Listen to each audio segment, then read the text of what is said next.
Today, inshallah, we're going to be discussing the difference between Ilmul Ghaib and Ilmul Shahada.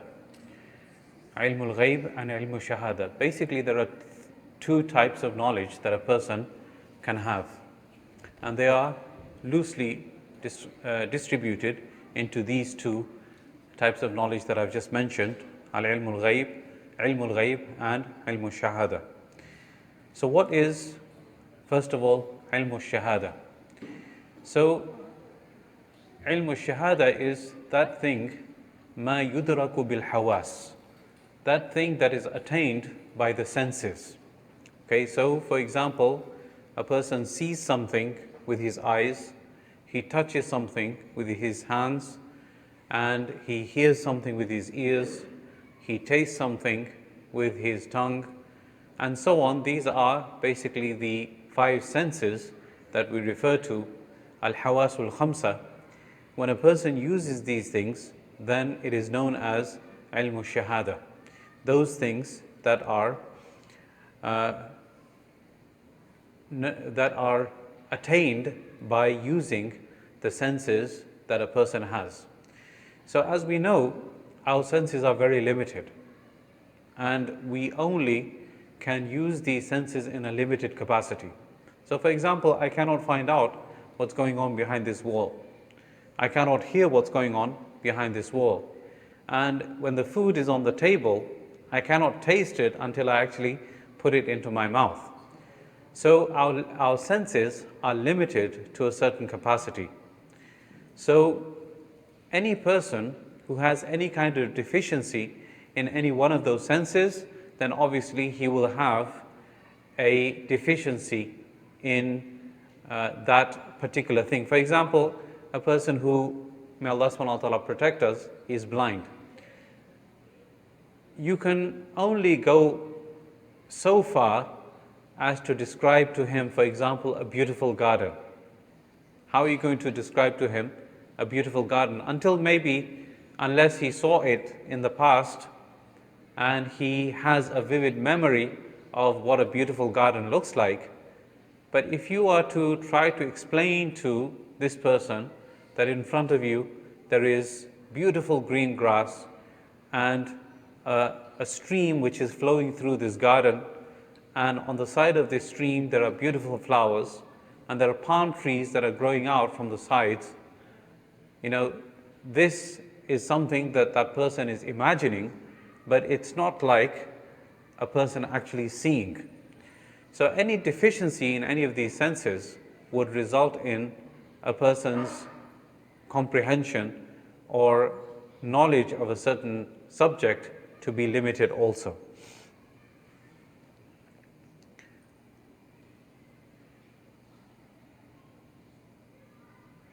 So the other things are,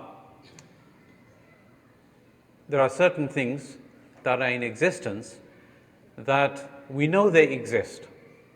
We know they exist.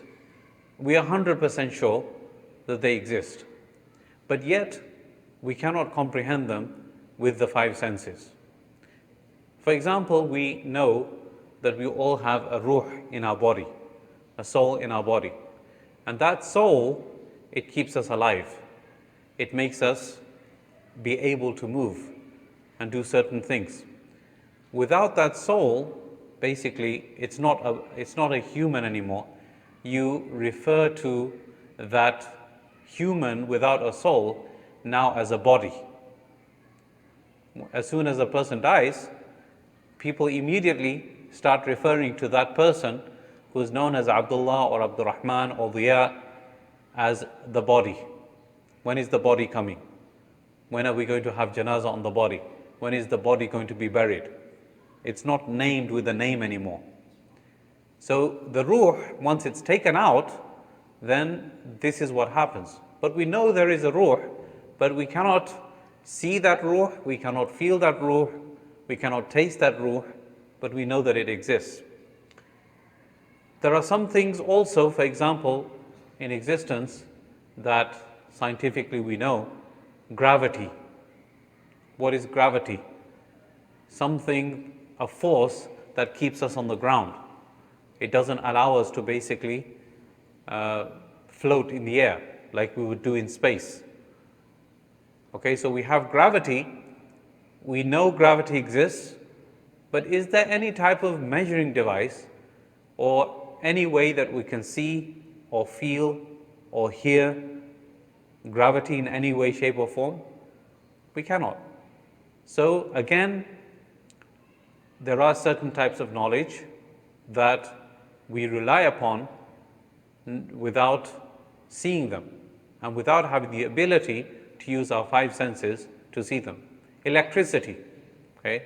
Electricity, maybe if you touch the wrong wires or you touch a live wire, you may be able to feel it, but you cannot actually see electricity as it's flowing through wires.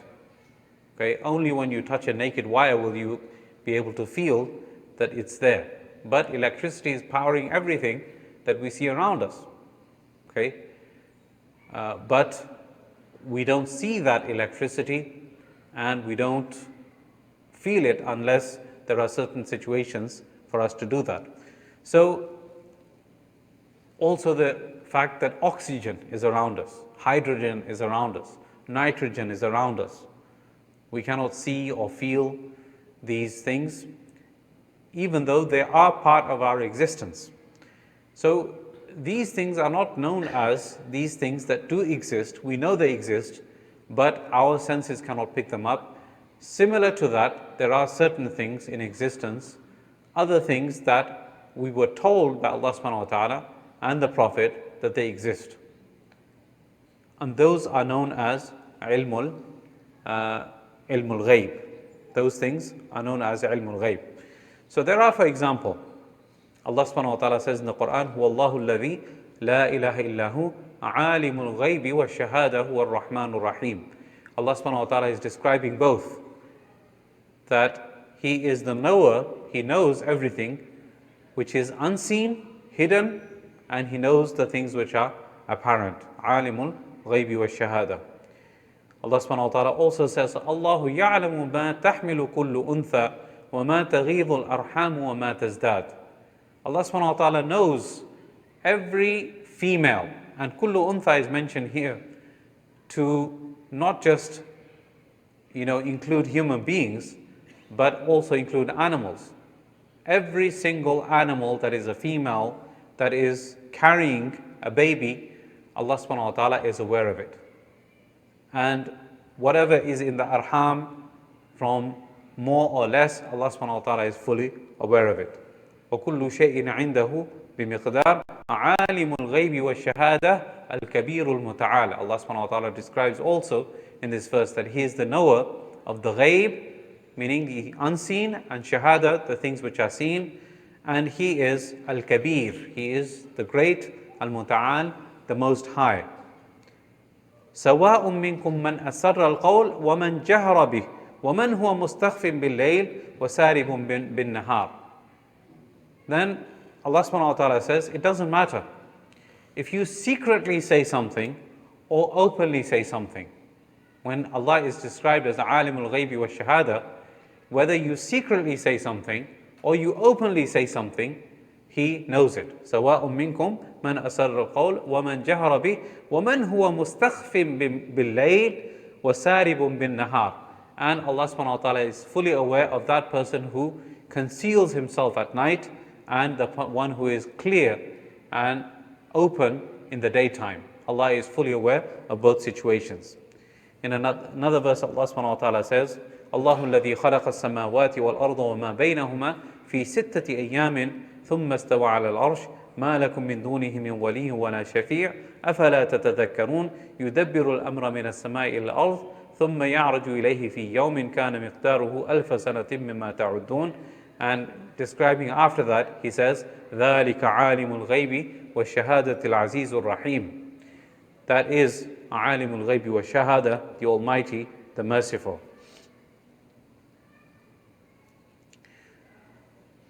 Again, going into detail about Alimul Ghayb. What does it mean?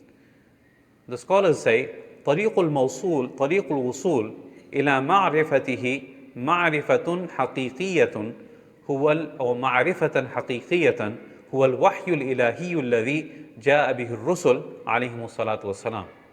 The only way to find out about the true reality of ilm al-ghayb is to rely upon what the Anbiya alayhi salatu wasalam brought from the wahi of Allah subhanahu wa ta'ala.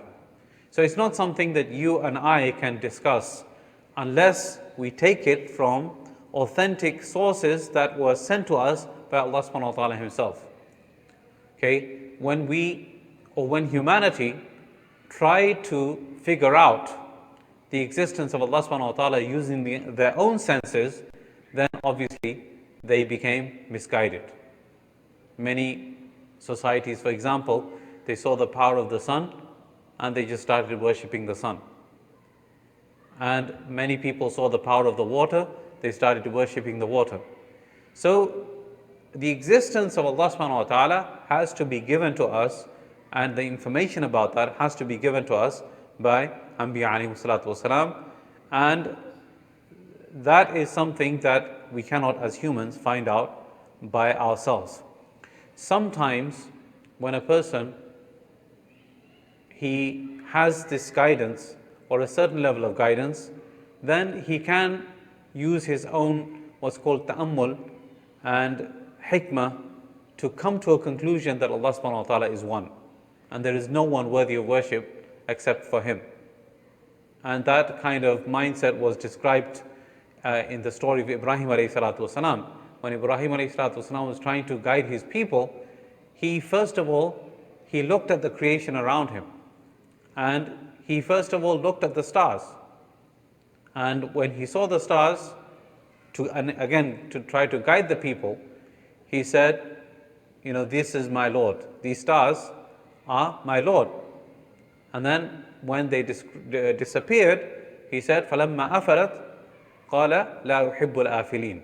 When those stars disappeared, he said, I don't like the things that disappear. How could Allah disappear out of, it could be, we see it at 1 minute and now it's disappeared. And then فَلَمَّا رَأَى الْقَمَرَ بَازِغًا قَالَ هَذَا رَبِّي. Then when he saw the full moon, he said, this is my Lord.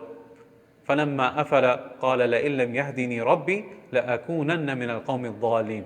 When the full moon disappeared, he said that if my Lord doesn't guide me, then I'm going to be misguided.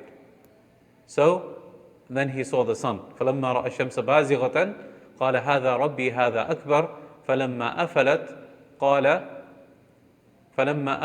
قال يا قوم إني بريء مما تشركون إني وجهت وجهي للذي فطر السماوات والأرض حنيفا وما أنا من المشركين. So he looked at the sun, and the sun ultimately disappeared too. And then he said to his people that I am free from the shirk that you're committing, and I have turned myself to the creator of the heavens and the earth. So this was a kind of stepping stone for people to understand where they were going wrong in worshipping the sun and the moon and the stars. Allah subhanahu wa ta'ala, through Ibrahim alayhi salatu wasalam, gave them that power to think and contemplate. And the same power to contemplate, the idol worshippers should use it. That why should I worship an idol that cannot harm me? The similar story of Ibrahim alayhi salatu wasalam, where his people go out on the day of the festival and he is left alone with the idols, and he smashes all the idols except for the biggest one, and he hangs the axe on top of the biggest idol. When his people come back, they said, who did this? Who destroyed our statues? They started thinking, and they found out that Ibrahim alayhi salatu wasalam is the one who always criticizes the idols. He must have done it. So then they approached him, and Ibrahim alayhi salatu wasalam said, the biggest statue destroyed the rest of the statues. This is in the Quran, this story is mentioned in a couple of places in the Quran. So basically making them think, making them try to contemplate that how foolish are they that they are worshipping those idols that cannot defend themselves. And on top of that, when they are told that this big idol destroyed the other idols, they say, no, that's not possible. That's not possible. If it's not possible, that this statue can destroy the other statues, then how is it possible that it's going to help you? It's not possible. So this is the kind of thinking, ta'ammul, and some kind of contemplation can help in a person finding out and getting to the truth about the existence of Allah subhanahu wa ta'ala.